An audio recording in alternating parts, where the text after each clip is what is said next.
Okay, I want to go over with these principles with you. There's 6 of them, and if you follow these correctly, you're going to be able to immediately get another 2, even 6 inches on your vertical by having correct form and allowing your body to do what it's capable of doing.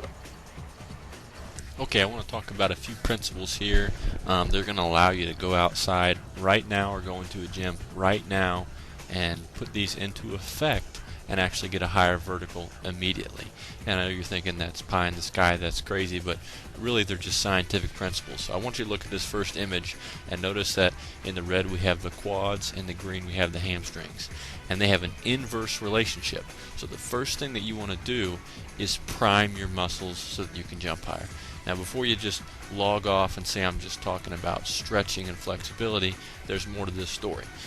First of all, understand that in as much as your hamstrings are going to be warmed up, that's the one in the green, then your quadriceps in the red are going to be able to contract at full potential without the resistance of a stiff hamstring.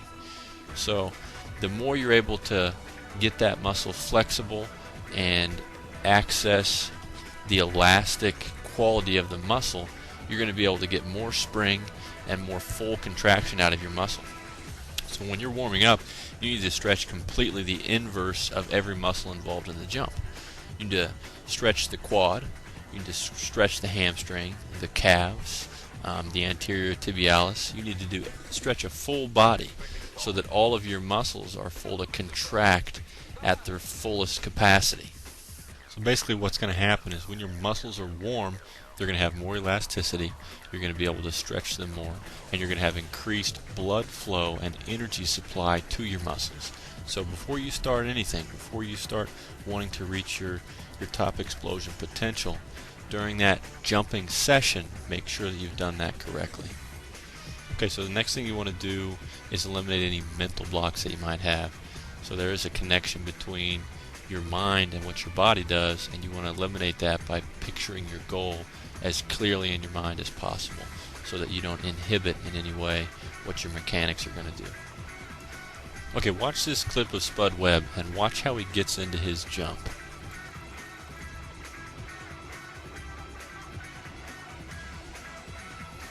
Okay, notice here how Spud Webb's last step before he explodes is exaggerated and about twice or 3 times as long as his normal step. Why does he do that? Because that additional length lowers his entire body. And when his entire body is lowered, it's ready for all the muscles to contract and send him upward. If you're training for any event in track and field, whether it's long jump or high jump, they're going to teach you to exaggerate your final step so it lowers your entire body weight and gets you ready to explode. If you're standing straight up in the air, the least you can do is maybe flex your quads a little bit, flex your calves, and just do a little bit with your lower back, but you're not going to be able to get near the explosion as when you're already poised and in place. Now notice at this point right before full explosion where his arm's at, where's the ball at? It's nearly in between his legs because if his hands were already up near his chest, he can't explode using his upper body. So his whole body, including his legs, arms, and upper body, is ready to explode upward. You want to exaggerate this as much as you can, even pointing your toes towards your knees so that your legs are ready to fully explode and that your joints and muscles are taking advantage of all the elasticity that they have.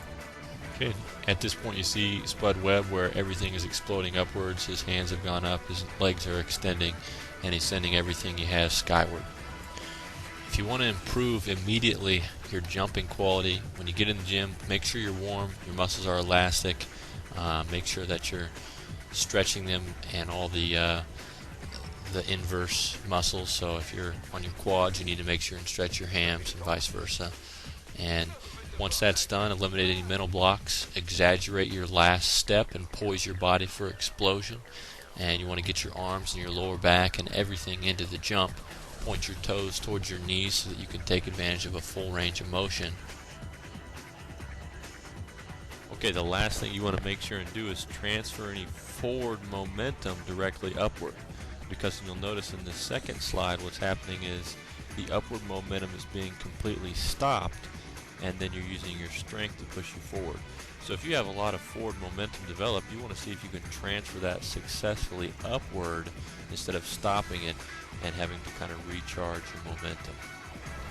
Okay, that's it. Hopefully that helped you understand the 6 steps that are going to help you immediately gain inches on your vertical by having the right form and the proper preparation. Number 1, just get warm, increase the elasticity of the muscles and joints, and increase the blood flow to your muscles so you have the energy you need. 2 is to stretch and further increase the elasticity of the muscles and supporting structures, because that warm and elastic opposing muscle group is going to allow you to fully contract each muscle. Then you want to eliminate any mental blocks so that your mind isn't interfering with the performance of your body. Okay, and this 4th step is to exaggerate the last step before you explode, and that's going to lower your entire body and prepare you to explode fully. The 5th one is to use your whole body. Prepare your arms and your lower back to be involved with the upward explosion. Point your toes towards your knees to get a full range of motion in your calves. And the last step is to successfully transfer your forward momentum. So allow the forward momentum to be pushed upward in the right direction instead of killing it at the point of takeoff. Hope this makes sense. If you have any questions, you can go to my website at jumpmanual.com or freeverticaljumptraining.com. Thanks.